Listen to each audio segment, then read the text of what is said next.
샬롬, 반갑습니다. 샬롬 목상에 와주신 모든 분들을 주님의 이름으로 환영합니다. 지난주 월요일에 서울에 폭우가 심하게 왔던 것을 모두 기억하실 것입니다. 제가 일전에 샬롬 목상에서도 소개해드린 무슬림이었다가 지금은 예수님도 잘 믿고 또 저희 교회에도 나오는 바미아 자매가 늦은 저녁에 전화가 왔습니다. 서툰 한국말로 목사님 도와주세요.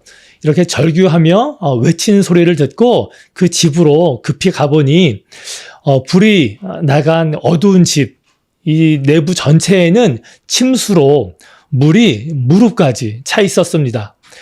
도저히 그 물을 퍼낼 방법도 없어서 옷가지 몇 개와 또 생필품들을 챙겨서 급하게 차에 타서 이동을 했습니다.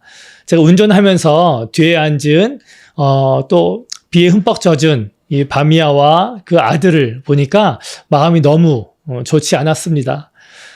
제가 괜찮냐고 너무 걱정하지 말라고 하니까 바미아가 저에게 이런 말을 했습니다. 하나님이 자신과 함께 하시고 또 자기에 대한 또 선하신 계획이 있기 때문에 자기가 아무 걱정하지 않겠다고 말입니다. 집에 와보니까 침대며 장롱이며 모든 가전제품도 다 물에 잠겨서 버려야 하고 또 다시 그 집에서 살 수 있을지 없을지도 모르게 되는 난민의 신분으로 또 다른 거처로 피난을 가야 하는 그 상황에서 한 고백이라고는 참 믿기지 않은 또 반응이었습니다. 그래서 그렇게 말해준 게 참 고맙고 또 그런 마음을 주신 또 믿음을 주신 하나님께 정말 감사했습니다. 정말 감사하게도 조금 전에 바미아는 다른 좋은 조건의 집을 찾아서 계약을 마쳤습니다. 그녀의 고백대로 계속해서 하나님이 이 바미아와 아들을 돌보아 주실 것을 믿고 함께 여러분께서도 이 가정을 위해 기도해 주시면 감사하겠습니다. 지난주에 아브라함이 하나님이 자신에게 후손을 주신다는 말을 믿자 이를 의롭게 여기시고 그에게 그 외에 많은 땅도 소유하게 될 것을 말씀하시며 이를 지키지 않을 경우 이 동물의 몸이 쪼개지는 것과 같은 저주를 하나님이 받으실 것이라 약조하셨습니다. 오늘은 그 다음 장인 16장을 배워보려고 하는데요.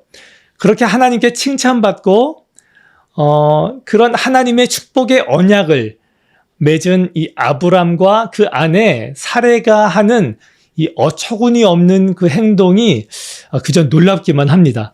제가 2절을 한번 읽어보겠습니다. 사레가 아브람에게 이르되 여호와께서 내 출산을 허락하지 않으셨으니 원하건대 내 여종에게 들어가라. 내가 혹 그로 말미암아 자녀를 얻을까 하노라 하매 아브람이 사레의 말을 들으니라.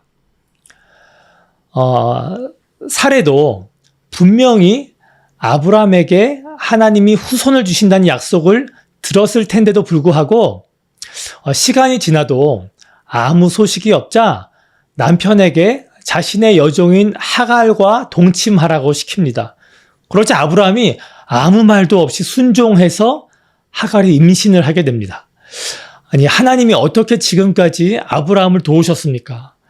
애굽 왕으로부터도 구하시고 또 재산이 너무 많아서 조카 롯과 같이 살지 못할 정도로 복을 주시고 또 롯을 구할 때도 아브라함을 보호하시고 그리고 어떤 언약을 하나님이 맺으셨는데 이 아내의 말 한마디에 하나님이 하신 약속을 다 무시하고 조르르 하갈한테 들어간단 말입니까?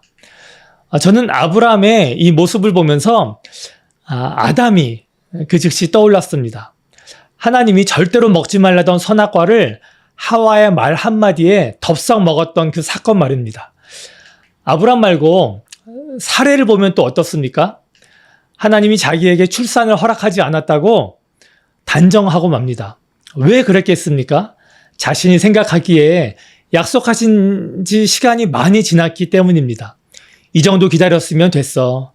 더는 못 기다려. 아니, 지금까지 안 들어주셨으면 가망이 없는 거야. 판단합니다. 모든 것이 자기의 예상한 것, 자신이 정한 것을 벗어나니까 믿음도 언약도 다 놓아버리고 자신의 생각에 옳은 대로 결정합니다. 그래서 종 하갈을 남편에게 첩으로 줍니다. 그런데 참 재미있는 것은 그렇게 해서 자기 계획대로 하갈이 임신을 하기는 했는데 예상치 않은 변수가 발생해서 사례가 충격을 받습니다. 4절 말씀입니다. 아브라함이 하갈과 동침하였더니 하갈이 임신하매 그가 자기의 임신함을 알고 그의 여주인을 멸시한지라. 임신한 하갈이 자신의 주인이었던 사례를 대놓고 무시합니다. 여기까지 보면 정말 콩가루 집안이 아닐 수 없습니다. 믿음의 조상이던 아브라함도 그 아내 사례한테도 믿음은 도무지 찾아볼 수도 없습니다. 하갈은 뭐 다르겠습니까? 어찌됐든 종에서 첩으로 주인의 자식의 엄마로 신분이 상승했다고 바로 사례를 무시합니다. 그러자 사례는 이 모든 것의 원인은 아브라함이라고 또 바가지를 긁고 하나님이 자신과 아브라함을 판단해 달라고 외치기까지 합니다. 여러분들 이 모습을 보고 어떤 생각이 드십니까? 저는 정말 인간이 어쩔 수 없는 죄인이구나 하는 걸 느꼈습니다. 무조건 사례나 아브라함이 죄인이다 라고 비난할 수만은 없는 것은 저 역시 같은 죄를 범하고 살기 때문입니다. 하나님께 기도했는데 응답이 더딘 것 같으면 또 아무 일도 안 일어난 것 같으면 하나님께 실망하고 또 얼마 안 가서 내 생각대로 판단해서 결정했던 적이 저도 많았었기 때문입니다. 하나님은 우리의 기도에 100% 응답하시는데 세 가지 종류로 응답하십니다.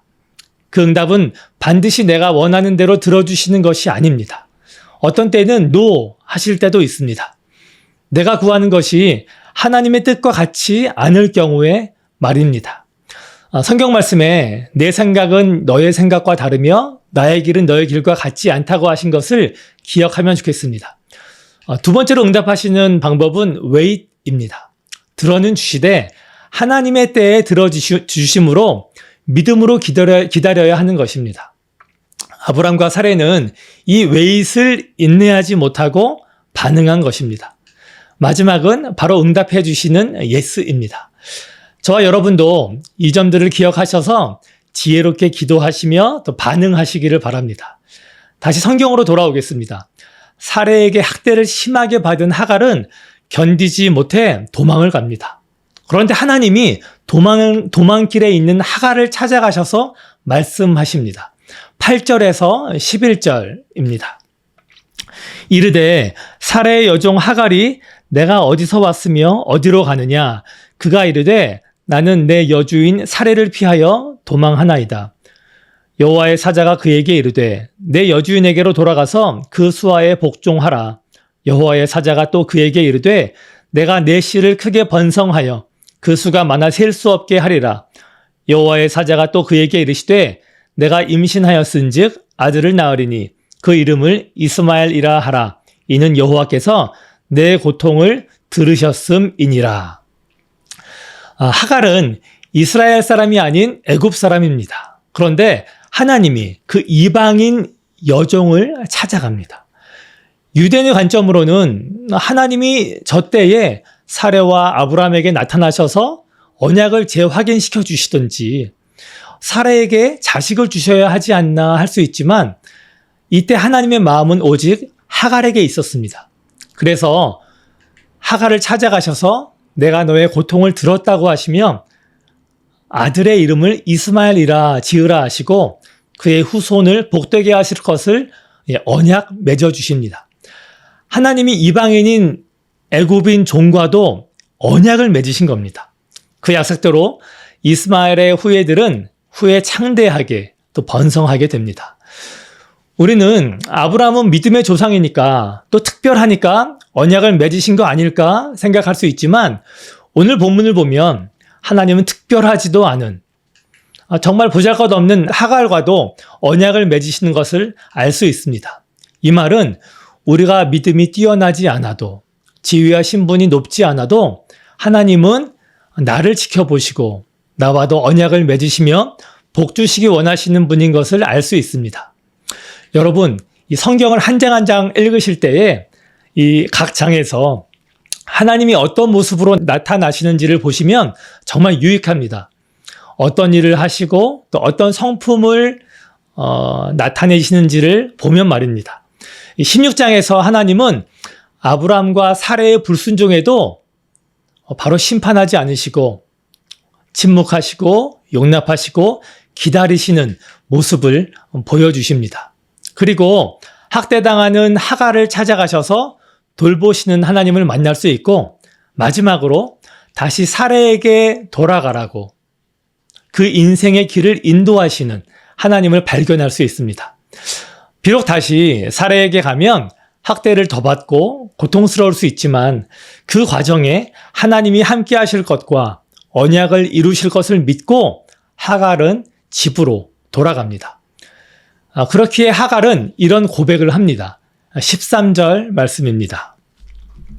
하갈이 자기에게 이르신 여호와의 이름을 나를 살피시는 하나님이라 하였으니 이는 내가 어떻게 여기서 나를 살피시는 하나님을 배웠는고 함이라. 그렇게 돌아간 하갈은 이스마엘을 출산합니다. 비록 종이고 이방인이었던 하갈을 살피시는 하나님이 바로 여러분도 살펴주십니다.